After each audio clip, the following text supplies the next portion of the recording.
Isang mapagpalang araw po sa ating lahat at muli mag-share po tayo ng ating devotion at ang title po nito is Pray with Confidence. So sabi sa Matthew chapter 6 verse 9 to 10, "This then is how you should pray. Our Father in heaven, hallowed be your name. Your kingdom come, your will be done on earth as it is in heaven." Ang panalangin ay hindi lamang isang ritual o paulit-ulit na gawain, kundi isang buhay at personal na pakikipag-usap sa ating Panginoon. Sa pamamagitan ng panalangin, binubuksan natin ang ating puso sa Diyos, hindi para ipakita ang ating pagiging relihiyoso, kundi para ipahayag ang ating tunay na kalagayan, pangangailangan at pagtitiwala sa Kanya. Itinuro mismo ni Jesus kung paano manalangin. Hindi niya sinabi na kailangan nating gumamit ng magagarang salita o mahabang panalangin para pakinggan ng Diyos. Sa halip, ipinakita niya na ang mahalaga ay ang puso na lumalapit sa Ama ng may katapatan, kababaang loob at pananampalataya. Minsan, iniisip natin na kailangan muna nating ayusin ang ating sarili bago manalangin.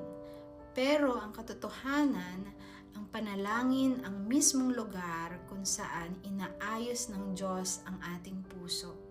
Sa bawat sandali ng ating buhay, sa saya, sa lungkot, sa takot at sa mga pagsubok, hindi tayo kailanman nag-iisa.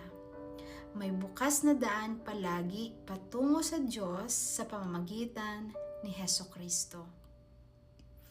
Kapag tayo ay nananalangin, hindi lang tayo humihingi, tayo rin ay nakikinig, nagtitiwala at nagpapahinga sa presensya ng ating Ama.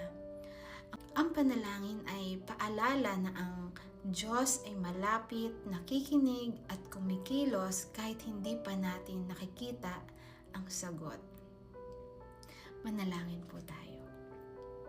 Lord God, Heavenly Father, thank you for the privilege of coming to you in prayer through Jesus Christ. Teach me to pray with true faith and a sincere heart. When I am weak, remind me that you are my strength.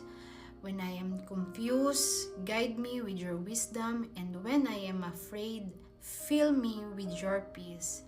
Help me to seek you daily and trust your will in every part of my life. In Jesus' name, Amen. Mga kapatid, prayer is not your last option. It is your first response. God bless you all.